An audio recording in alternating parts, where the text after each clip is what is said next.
If you hire the wrong team, your real estate project will cost more, take longer, and might never even finish. I've seen it happen. But when you get the right people in your corner, you can go from confused newbie to confident developer, closing six-figure deals with ease. So today I'm breaking down the exact dream team every developer needs and how to find them, vet them, and hire them right the first time. Hey, I'm Joséphine, and I help real estate professionals go from chasing one-off deals to building wealth through development. In this video, you'll learn the 5 non-negotiable roles every project needs, what to look for and avoid in each hire, and how to find the right people even if you've never done a deal before. And stick around until the end. I'll share one hire that can make or break your entire build. Let's start with the core team every ground-up developer needs. Number 1, a land surveyor. Before you buy or build, you need a current land survey. This tells you exactly where the property lines are, which is your boundary survey, what you're working with, and whether there are any easements or encroachments that could affect your build. Now, we always suggest also topography survey, the contour elevations of your property.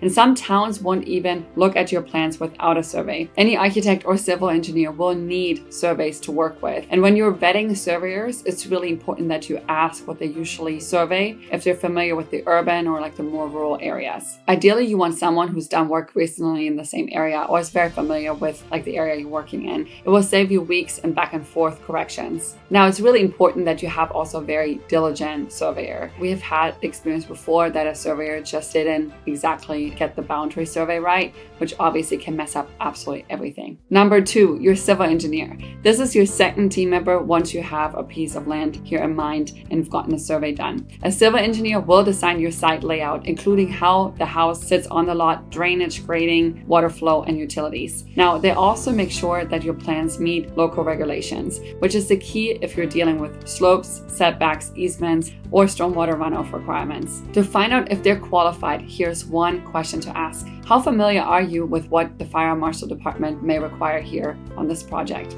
Another question you might want to ask is, what are your relationships with the city? You want to find a civil engineer that has great relationships and can also push projects through. If they pause or give you a big answer, just keep looking. Number 3, architect or designer. Once your site plan is in motion, you'll need someone to design the structure itself. Architects or drafters create floor plans that are functional, buildable, and meet zoning requirements. Now, a great architect will help you stay within budget and suggest ways to simplify construction without losing design integrity. Keep in mind that when you're hiring a drafter, you need to make sure that he has someone that can stamp the plans if the project is of larger nature. When you're vetting architects, ask if they've designed this type of project before in your area. You don't want someone to learn on your dime. And lastly, make sure their style aligns with the finish level you're going for. This matters more than you think when you're trying to sell. Number 4, your general contractor or GC. This is your quarterback. They manage the subs, the schedule, the materials, and your sanity. The GC is typically the person you'll be in contact with the most. So you want someone who's organized, communicative,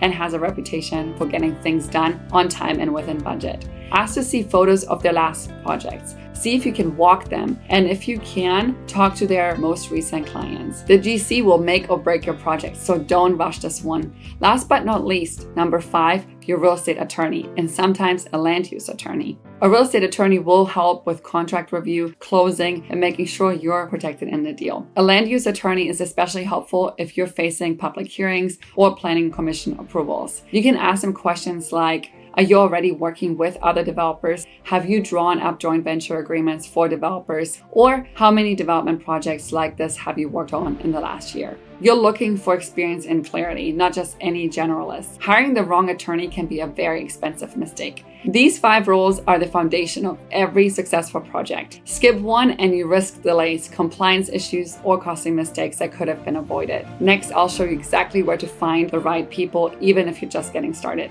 All right, now that you know who you need, the next question is, where do you actually find these people, especially if you're just starting out and don't have a big network yet? Here's where I recommend you to look. First, referrals from other developers. So this is gold, right? You want to be part of a community. And if you know someone who's done a project, ask them who they've used and whether they would work with them again. As for the pros and cons, you'll get real unfiltered feedback and not just blindly hiring off a Google search. And believe it or not, your local planning departments are of huge help too. This surprises a lot of people, but city planners and permit reviewers work with civil engineers, surveyors, and architects all day long. And they'll often tell you off the record who they like working with. Just walk in, be respectful and say, I'm looking for a civil engineer who's easy to work with and knows your process as well. Do you have any recommendations? You'll be shocked at how much you can learn from just asking. And your likelihood of city planners liking their referrals is pretty high, which in turn increases your likelihood of getting plans approved faster. Also, I always recommend Facebook groups and local REI meetups. The right Facebook group can connect you with developers in your area who are actively working on projects right now. So jump into local investing groups, search for posts about development and start engaging. And if you go to a meetup, just listen. Be the person who asks thoughtful questions and not the one trying to pitch. And here's the final tip. Always check licenses, verify insurance, and look at real reviews. And most of all, trust your gut. If someone seems shady or talks down to you, they're just not the one. We've already covered a few specific questions for each role, but here's a quick checklist to vet your hires in general. Have they done your exact type of project before? Can they explain their process clearly? Do they communicate professionally and promptly? Do they respect your budget or constantly push past it? Based on my experience, here's the best advice I can give you.